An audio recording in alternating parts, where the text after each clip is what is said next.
రెండవ దినవృత్తాంతముల గ్రంథం 18వ అధ్యాయము 13వ వచనం. మికాయా, యెహోవా జీవము తోడు, నా దేవుడు సెలవిచ్చినదేదో దాన్నే ప్రవచింతునని చెప్పాను. కాబట్టి ఈ సాయంకాల సమయంలో మన యొక్క లేఖన భాగం ఏంటిదంటే, మన దేవుడు ఏదైతే ప్రవచించమని చెప్పినాడో దాన్నే ప్రవచించే వారంగా ఉండాల. కాబట్టి దీనికి ఒక మంచి పేరు పెడదాం. ఏమని పేరు పెట్టొచ్చంటే, దేవుని యొక్క ప్రవచన వాక్యం.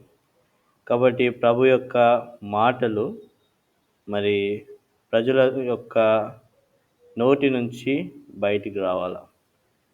కాబట్టి ప్రభు యొక్క మాటలు తన దాసుల పక్షాన ప్రభువు బయలుపరిచేటువంటి దేవుడుగా ఉన్నాడు. కాబట్టి ఆ మాటలు ఏ విధంగా ఉండాలా, ఆ మాటలు ప్రజలకు ఏ విధంగా చేరువ కావాలా అనేటువంటి విషయాలు చూసుకొని మనము మన యొక్క కూడికను ముగించుకుందాం. కాబట్టి ఇక్కడ రెండవ దినవృత్తాంతముల గ్రంథం 18వ అధ్యాయం 13వ వచనంలో మికాయా అంటున్నాడు, యెహోవా జీవం తోడు, నా దేవుడు సెలవిచ్చినదేదో దాన్నే ప్రవచింతునని చెప్పాను. కాబట్టి మన దేవుడు ఏదైతే సెలవిస్తున్నాడో దాన్నే మనము ప్రవచించే వారంగా ఉండాలి. కాబట్టి మన దేవుడు దేన్ని ప్రవచించమని చెప్తాడు? ప్రభు తన ప్రజలకు మంచి మాటలు ప్రవచించమని చెప్తాడు. కాబట్టి ఇర్మియాతోటి ప్రభు ఏమని చెప్పినాడు చూడండి. ఇర్మియా గ్రంథం 1వ అధ్యాయము 7వ వచనం. ఇర్మియా గ్రంథం 1వ అధ్యాయము 7వ వచనం. ఇర్మియా గ్రంథం 1వ అధ్యాయము చదవండక్క. యెహోవా నాకిలాగు సెలవిచ్చెను, నేను బాలుడనవద్దు, నేను నిన్ను పంపువారందరి యొద్దకు నీవు పోవలెను, నీకు ఆజ్ఞాపించిన సంగతులన్నీ చెప్పవలెను, వారికి భయపడకుము, నిన్ను విడిపించుటకు నేను నీకు తోడై ఉన్నాను. ఇదే యెహోవా వాక్కు. కాబట్టి ఇక్కడ ప్రభువు ప్రవచించమనేటువంటి మాటలు మనం ఏం చేయాలా? ప్రవచించాలా. కాబట్టి బాలుడను అనవద్దు అని మొదటిది. కాబట్టి నేను నిన్ను పంపు వారందరి యొద్దకు నీవు పోవలెను. దేవుడు ఎక్కడికైతే పంపించాలని తన ఉద్దేశం కలిగి ఉన్నాడో మనం ఏం చేయాలా? అక్కడికి వెళ్ళాలా. కాబట్టి ప్రవచనంలో మొదటిగా దేవుడు ఏదైతే సెలవించాలని ఉద్దేశం కలిగి ఉన్నాడో దాన్ని మనము బోధించే వారంగా ఉండాలి. దేవుని మాటకు లోబడే వారంగా ఉండాలి. రెండవది, ప్రభువు ఎక్కడికి పంపించాలని ఉద్దేశం కలిగి ఉన్నాడో మనం ఆ ప్రదేశానికి మనము వెళ్ళాలి. కాబట్టి మన యొక్క సొంత ప్రదేశాలు మనం ఏమాత్రం కూడా ఏర్పాటు చేసుకోకూడదు. కొన్నిసార్లు ప్రభువు మరి ఉన్నతమైనటువంటి ప్రదేశాల్లో ఉంచేవాడుగా ఉన్నాడు. కొన్నిసార్లు ప్రభు మారుమూల అయినటువంటి ప్రదేశాలకు ప్రభు పంపిస్తాడు. కాబట్టి ప్రభు పంపిస్తాడు. నేను నిన్ను పంపించే చోటికి నువ్వు పోవలను. తర్వాత నీకు ఆజ్ఞాపించిన సంగతులన్నీ కూడా చెప్పాలి. కాబట్టి ప్రభు మనకి ఏదైతే ఆజ్ఞాపించినాడో ఆ సంగతులను మనము ప్రజలకు చెప్పే వారంగా ఉండాలి. కాబట్టి ఇక్కడ కొన్నిసార్లు మనం ప్రవచించినప్పుడు ఏం జరుగుతుంది చూడండి. యెషయా గ్రంథం 30వ అధ్యాయము 10వ వచనం. Book of Isaiah chapter 30 verse 10. యెషయా గ్రంథం 30వ అధ్యాయము 10వ వచనం.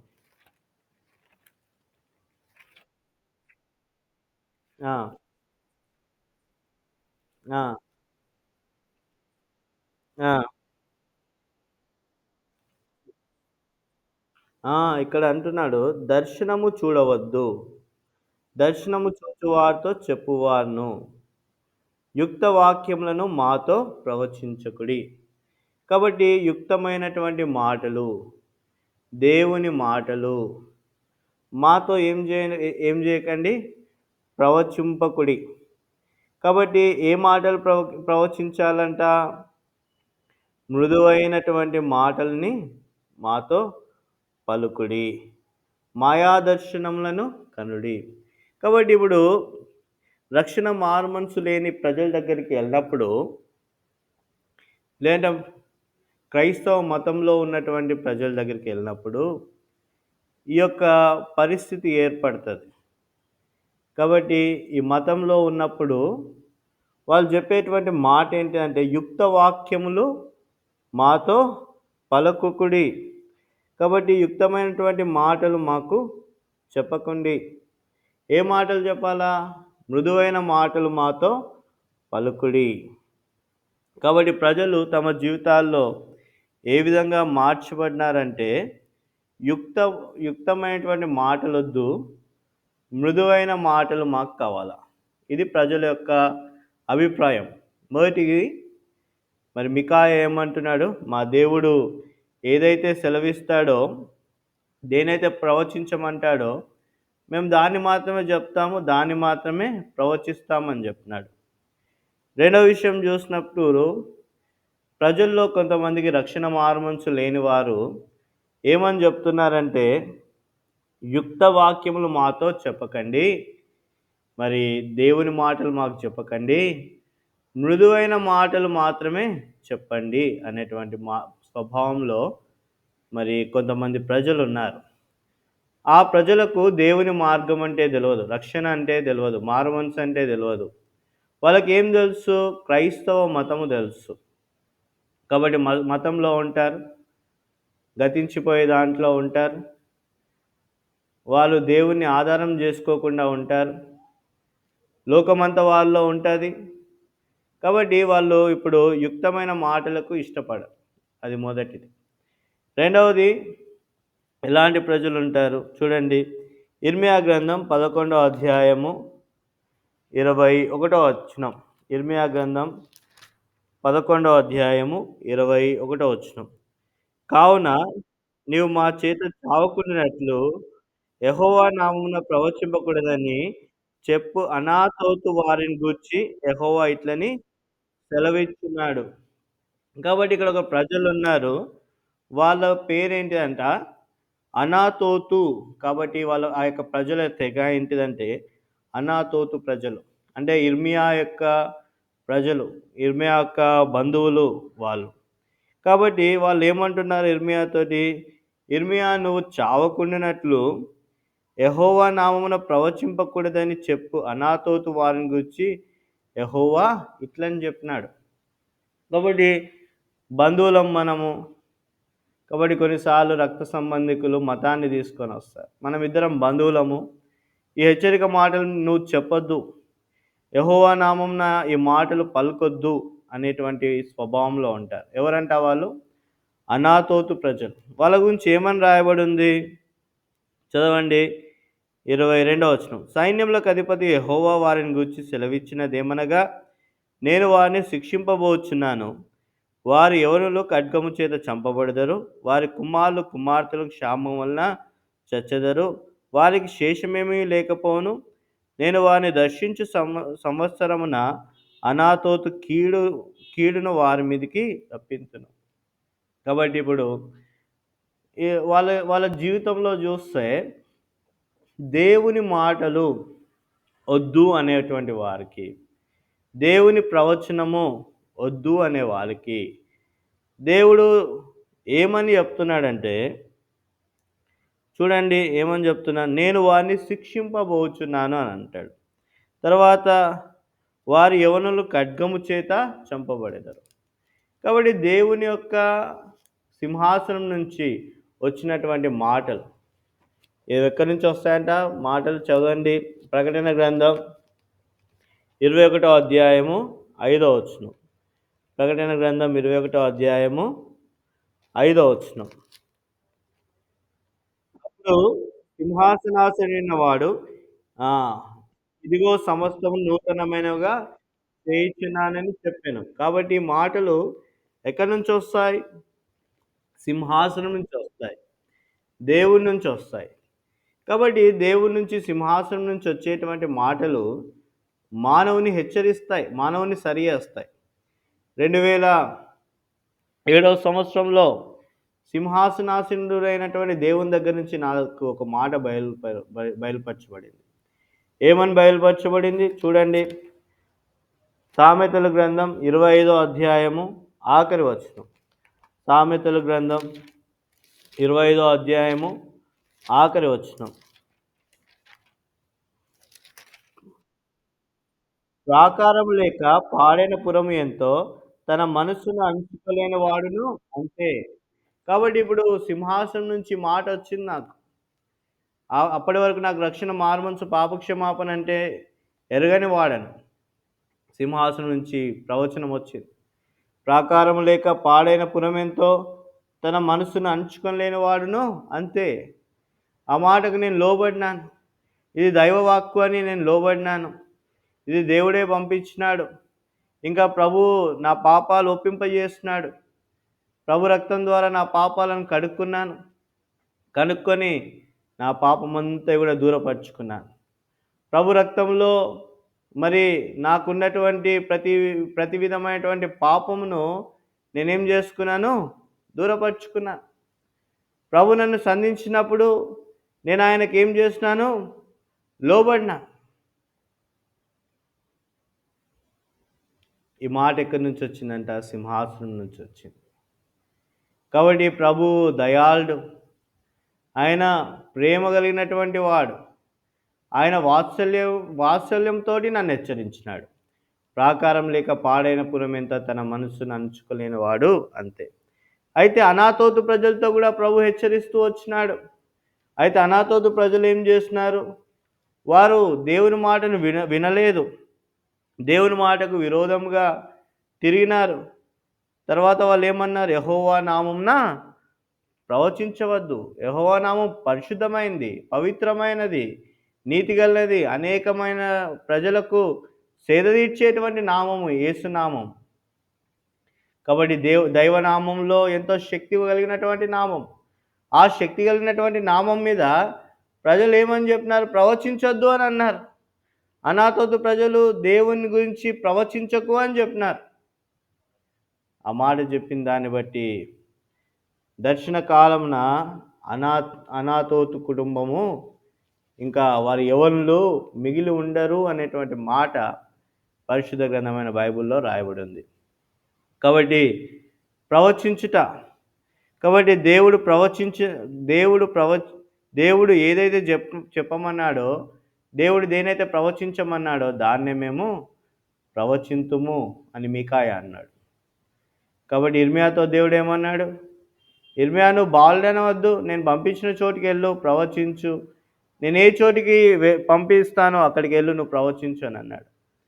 మరి యెషయా గ్రంథంలో ప్రజలు యుక్తవాక్యములు ప్రవచించొద్దు అని అన్నారు. అనాతోతీయులు, మరి ఇర్మియా సొంత బంధువులు, వారి యొక్క సొంత వర్గము వాళ్ళు ఏమంటున్నారు? యెహోవా నామంన ప్రవచించవద్దు.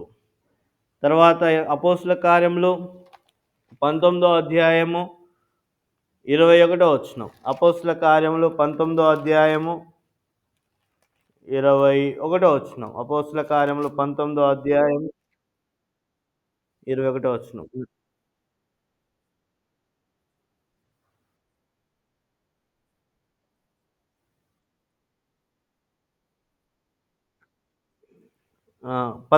13వ వచనం చదవండి అక్క. అపోస్తుల కార్యములు 19, 13. అప్పుడు దేశ సంచారులను మాంత్రికులైన కొందరు యూదులు పౌలు ప్రకటించి యేసుతోడు మిమ్మల్ని ఉచ్చాటన చేయుచున్నానని మాట చెప్పి దయ్యములు పట్టిన వారి మీద ప్రభువైన యేసు నామమును ఉచ్చరించుటకు పూనుకొనిరి. కాబట్టి అక్కడ దయ్యములు పట్టిన వారున్నారు. కాబట్టి వాళ్ళేం చేస్తున్నారు? కొందరు యూదులు పౌలు ప్రకటించిన యేసు తోడు మిమ్మును ఉచ్చాటన చేయుచున్నానని మాట చెప్పి దయ్యములు పట్టిన వారి మీద ప్రభువైన యేసు నామమును ఉచ్చరించుటకు పూనుకొనిరి. కాబట్టి ఇక్కడ మొదట్లో వారు మంత్రించుట. కాబట్టి యేసు నామంలో మంత్రించుట అనేదాన్ని నేర్చుకున్నారు. యేసు నామంన అక్కడ దయ్యాలు పట్టిన వ్యక్తి ఉన్నాడు. ఆ దయ్యాలు పట్టిన వ్యక్తి దగ్గరికి వెళ్ళి యేసు నామంన నీ దయ్యాలు పోనుగాక, యేసు నామంన నీ దయ్యాలు పోనుగాక అనేటువంటి ఉచ్చారణ నేర్చుకున్నారంట. అలాంటి ప్రజలు దేవుని నామమును ప్రవచించాలని ఇష్టపడినారు. కాబట్టి దేవునికి ఇలాంటి ప్రవచనము ఆయనకి ఇష్టం లేదు. కాబట్టి 14 వచనంలో ఏం జరిగింది? యూదుడైన స్కెవయను ఒక ప్రధాన యాజకుని కుమారులు ఏడుగురు అలాగు చేయుచుండిరి. కాబట్టి ఒక స్కెవయను ప్రధాన యాజకుని కుమారులు. ఎంతమంది కుమారులు? ఏడుగురు కుమారులు. ఏడుగురు కుమారులు యేసు నామమున మంత్రించుట నేర్చుకున్నారట. దేవుడు చెప్పలేదు. వాళ్ళకి రక్షణ మార్మన్స్ లేదు, పాపక్షమాపణ లేదు.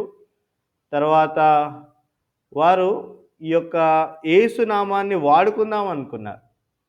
కాబట్టి ఈ దినాల్లో దేవుని నామము ఎందుకు అన్యజనుల మధ్యలో మరి అవమానకరంగా మార్చబడుతుందంటే, ప్రవచించుట్లో రక్షణ మారుమనసు లేకుండా, పాపక్షమాపణ లేకుండా ప్రవచించే వారి ద్వారా ఏం జరుగుతున్నది? చూడండి 15వ వచనంలో. అందుకు ఆ దయ్యము, నేను యేసును గుర్తెరుగుదును, పౌలును కూడా ఎరుగుదును, కానీ మీరెవరని అడగగా. కాబట్టి దయ్యం అడుగుతున్నది వాళ్ళని.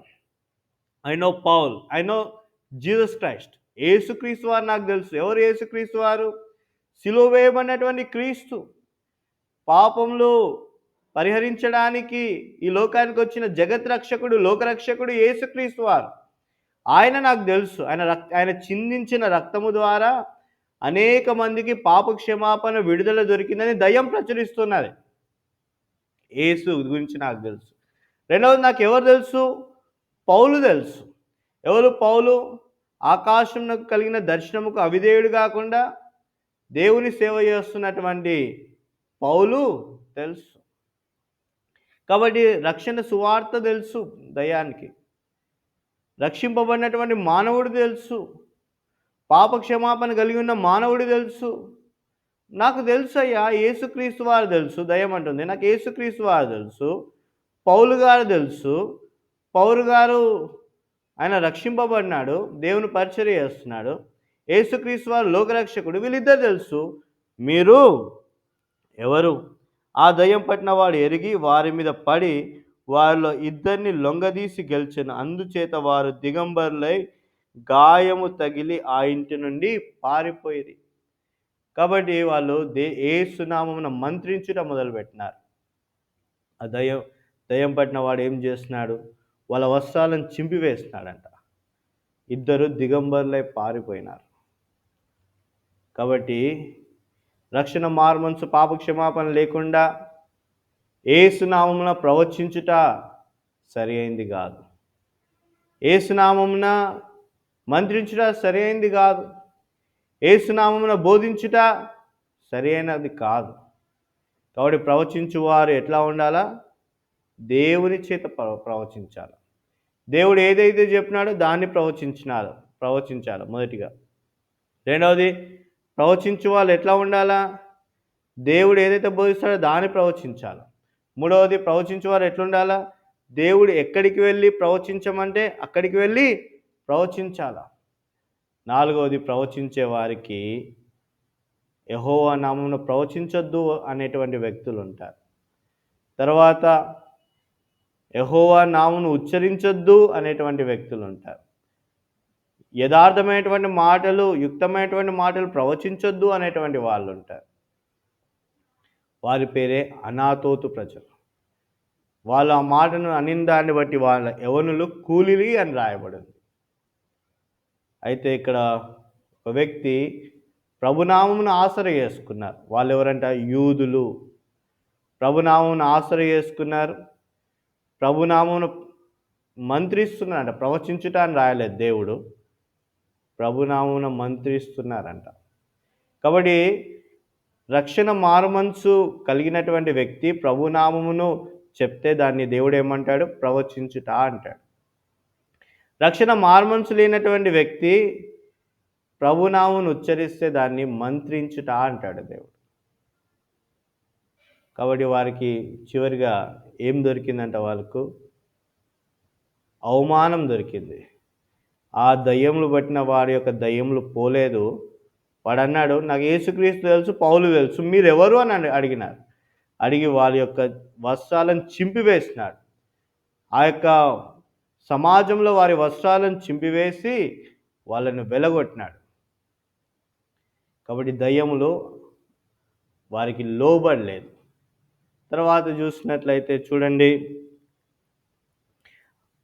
యెహెజ్కేలు గ్రంథం 11వ అధ్యాయము 4వ వచనం. యెహెజ్కేలు గ్రంథం 11వ అధ్యాయము 4వ వచనం. యెహెజ్కేలు ఆ! 11:4. కావు ఇక్కడ ఈ పట్టణంలో పాపము యోచించి దురాలోచన చేయువారు వీరే. కావున వారికి విరోధంగా ప్రవచించుము. నరపుత్రుడా ప్రవచించుము. కాబట్టి ఇద్దరిని అంటున్నాడు. నరపుత్రుడా అని ఎవరిని అంటున్నాడు? యెహెజ్కేలుని అంటున్నాడు. యెహెజ్కేలుని నరపుత్రుడా అని అంటున్నాడు. తర్వాత మీద ఎవరున్నారంట? వాళ్ళని ఏమంటున్నాడు? మూడో వచనం. దురాలోచన చేయువారు. కాబట్టి దురాలోచనలు చేయువారున్నారు. కాబట్టి దురాలోచనలు చేసేవాళ్ళు దేవుని నామమును ప్రవచింపనీయరు. కాబట్టి వాళ్ళ దగ్గర నరపుత్రుడా నీవు ఏం చేయంట? ప్రవచించు. నరపుత్రుడా నువ్వు ప్రవచించు. ప్రభు చెప్తున్న నరపుత్రుడా నువ్వేం చేయి?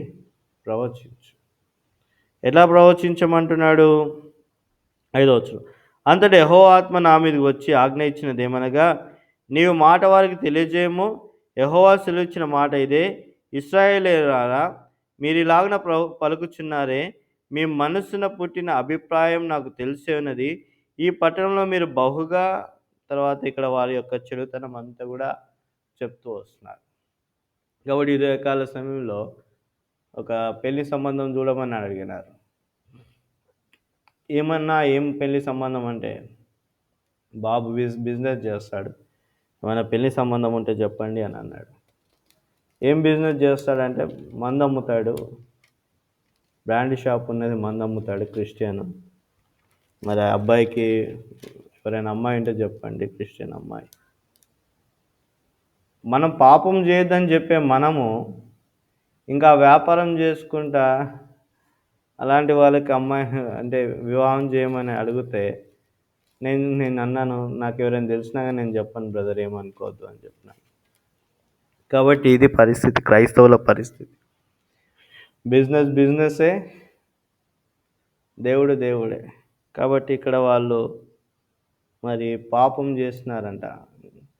ఇప్పుడు మనం క్రైస్తవుడు మందు బిజినెస్ చేయొద్దు అని అంటే కోపం. కిరాణం కొట్టులో అమ్మేటోళ్ళు సిగరెట్లు అమ్మొద్దయ్యా అంటే కోపం. మా చిన్నగా ఉన్నప్పుడు మా నాయన మాకు కిరాణం షాప్ ఉండేది. కిరాణం షాప్లో సిగరెట్లు అమ్మనీయకపోయేది. ఎందుకు? మనం క్రైస్తవులం. కాబట్టి యథార్థంగా ఉండాలి. ప్రజలను పాడు చేసే వాటిని క్రైస్తవులు ఏమాత్రం కూడా అమ్మకూడదు.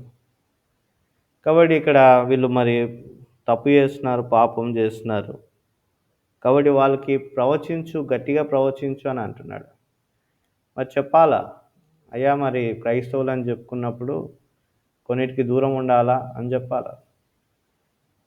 మరి చెప్తే వాళ్ళు మారుమనసు పొందితే నిత్యరాజ్యంలోకి వెళ్తారు. తర్వాత చూసినట్లయితే యెహెజ్కేలు గ్రంథం 13వ అధ్యాయము 2వ వచనం. యెహెజ్కేలు గ్రంథం 13వ అధ్యాయము 2వ వచనం. నరపుత్రుడా, ప్రవచించిన ఇశ్రాయేలు ప్రవక్తలకు విరోధంగా ప్రవచించి మనస్సు వచ్చినట్లు ప్రవచించు వారితో నీవిలాగు చెప్పుము, యెహోవా మాట ఆలకించుడి.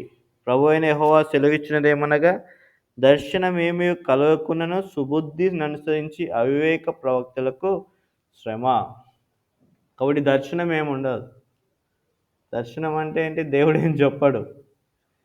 దేవుడు ఏది బోధించమన్నాడో చెప్పాడు. దర్శనం ఉండదు, రక్షణ మార్మన్స్ ఉండదు, ప్రభు దగ్గర కనుగోవడం ఉండదు. ఇంకా వాళ్ళ స్వంత బుద్ధి ఏదైతే ఉంటుందో దాన్ని బట్టి వెళ్ళిపోయి చెప్తారు.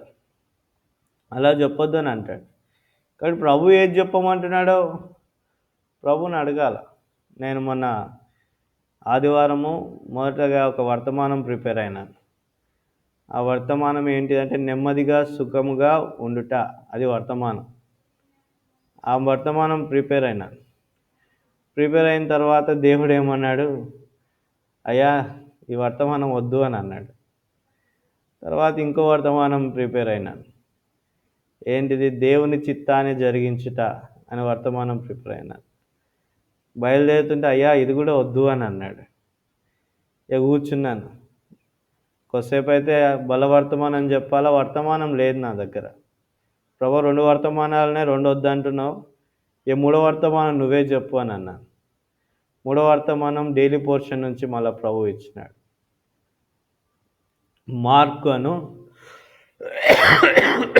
మారు ప్రేయర్ గల యోహాను. వర్తమానం చెప్తుంటే కళ్ళకి నీళ్ళొచ్చినాయి. నేనే ఏడ్చినాను. ప్రజలు ఏడ్చినారు. ప్రభు మాట్లాడినాడు. కాబట్టి ఇక్కడ ప్రభు 13వ అధ్యాయం 2వ వచనంలో ఏమని చెప్తున్నాడంటే, మన సొంత మనసుతో మనం చెప్పాల్సిన అవసరం లేదు. ప్రభు ఏది చెప్పమంటున్నాడు దాన్ని ప్రజలకు బోధించండి.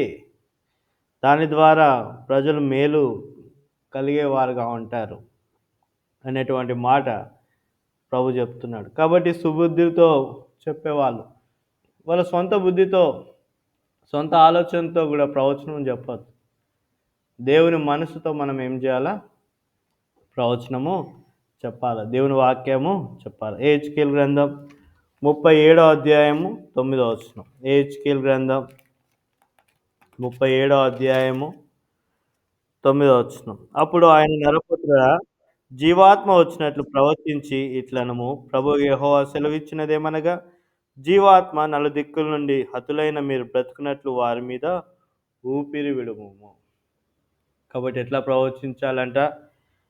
జీవాత్మ వచ్చినట్లు ప్రవచించాల. చనిపోయినటువంటి స్థితి, పాడైపోయినటువంటి స్థితి, మూడు బారినటువంటి స్థితి, ఇంకా నాకు జీవితమే లేదు, నాకు మరణమే శరణం, ఇంకా నాకెవరు లేరు నా జీవితంలో, ఇక నేను ముగించిపోతాను, నా జీవితంలో గతించిపోతున్నది, సిలువ శరణుగా లేనటువంటి పరిస్థితి నాది, లోకం నుంచి దూరం అయిపోతాను, అంధకారం అలుముకున్నది, దేవుని పరిచర్యకు దూరం అయిపోతాను, లోకానికి దూరం అయిపోతాను, ఇంటిని సరిగా నడిపించుకోలేనటువంటి పరిస్థితి, మరణమే శరణం, బాధ, దుఃఖం, వేదన, చదువు రానటువంటి పరిస్థితి, చదువుకున్న పాస్ కాలేనటువంటి పరిస్థితి, పాస్ అయిన ఉద్యోగం రాలేనటువంటి పరిస్థితి, జీవితంలో ఎదగలేనటువంటి పరిస్థితి, శాంతి సమాధానం లేనటువంటి పరిస్థితి, మరణంలో ఉన్నటువంటి పరిస్థితి. ఇలాంటి మరణంలో ఉన్న వారికి ప్రభువే శరణం అని చెప్పు, జీవాత్మ వాళ్ళలో నింపు అని చెప్తున్నాడు. కాబట్టి 37వ అధ్యాయం 9వ వచనంలో జీవాత్మ వచ్చినట్లు ప్రవచించి ఇట్లను ప్రభువు యెహోవా సెలవిచ్చినదేమనగా, జీవాత్మ నలుదిక్కుల నుండి వచ్చి హతులైన మీరు బ్రతుకున్నట్లు వారి మీద ఊపిరి విడువును. కాబట్టి ప్రభు యొక్క మాటలు, ప్రభు అనేక మందిని బ్రతికించేవాడుగా ఉన్నాడు. ప్రభు మాటలు అనేక మందికి సేద తీర్చేటువంటివిగా ఉన్నది. కాబట్టి ప్రవచించువాడు ఎలా ఉండాలంట? 1 కొరింథీయులకు రాసిన పత్రిక 14వ అధ్యాయము 4వ వచనం. 1 కొరింథీయులకు రాసిన పత్రిక 14వ అధ్యాయము 4వ వచనం. భాషతో మాట్లాడేవాడు తనకే క్షేమాభివృద్ధి కలగజేసుకొను గాని, ప్రవచించువాడు సంఘమునకు క్షేమాభివృద్ధి కలుగజేయను. కాబట్టి క్షేమాభివృద్ధి కలిగజేసే వాళ్ళు ఏం చేయాలా? ప్రవచించాలా. ఆమోసు గ్రంథం 3వ అధ్యాయము 7వ వచనం. ఆమోసు గ్రంథం 3వ అధ్యాయము 7వ వచనం. ఆమోసు గ్రంథం 3వ అధ్యాయము. నా సేవకులైన ప్రవక్తలను ఆ,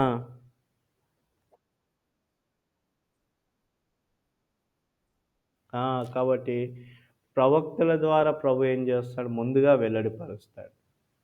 ఆమోసు 3:7లో ప్రభు మొదటిగా ప్రవక్తల ద్వారా వెల్లడిపరుస్తాడు, ప్రాఫెసీ చెప్తాడు. కాబట్టి తర్వాత ప్రభు కార్యాన్ని చేస్తాడు. తర్వాత చూడండి 1 కొరింథీ 14:3లో కూడా అదే చెప్తున్నాడు. సంఘము క్షేమాభివృద్ధి కలగడానికి కొరకు ప్రవచించు. 2వ పేతురు రాసిన పత్రిక 1వ అధ్యాయము 20-21 వచనం. 2వ పేతురు 1 పేతురు 2వ పేతురు 1వ అధ్యాయము 20-21 వచనం. 1 పేతురు 20, 21 వచనం.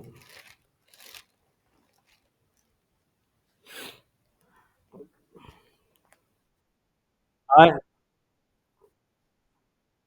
ఆ! ఒకడు తన ఊహను బట్టి చెప్పుట వలన లేఖనంలో ఏ ప్రవచనము పుట్టదని మొదట గ్రహించుకొనవలెను. ఏలయనగా ప్రవచనము ఎల్లప్పుడూ మనిషిని ఇచ్చను బట్టి కలగలేదు గాని, మనుషులు పరిశుద్ధాత్మ వలన ప్రేరేపింపబడిన వారై దేవుని మూలంగా పలికిరి. కాబట్టి ప్రవచించువారు ఎలా ప్రవచిస్తున్నారంట? మనుషులు పరిశుద్ధాత్మ వలన ప్రేరేపింపబడిన వారై దేవుని మూలంగా వాళ్ళేం జేస్తున్నారంట? ప్రవచిస్తున్నారు. యోవేలు గ్రంథం 2వ అధ్యాయము 28వ వచనం. యోవేలు గ్రంథం 2వ అధ్యాయము 28వ వచనం. యోవేలు గ్రంథం 2వ అధ్యాయం 28వ వచనం. తరువాత నేను సర్వజనుల మీద నా ఆత్మను కుమ్మరింతును. మీ కుమారులను, మీ కుమార్తెలను ప్రవచనములు చెప్పుదురు. మీ ముసలివారు కలలు కందురు. మీ యవ్వనులు దర్శనములు చూతురు. కాబట్టి అంత్య దినాల్లో ప్రభు ఏం చేస్తున్నాడు? మీ కుమార్తెలను ప్రవచనములు చెప్పుదురు. కాబట్టి మీ కుమార్తెలు, మీ కుమారులు ఏం చేస్తారంట? ప్రవచనములు చెప్తారు. కాబట్టి ఇది జ్ఞాపకం చేసుకో. కాబట్టి మన పిల్లల్ని ఎలా ప్రిపేర్ చేయాలా? ప్రవచనము చెప్పేవాళ్ళ ప్రిపేర్ చేయాలి. అంటే దేవుని నుంచి వాక్కును తీసుకొని ప్రజలకు చెప్పేలాగున మన పిల్లలను ప్రిపేర్ చేయాలి. దేవుడు ఒక వాగ్దానం ఇస్తున్నాడు.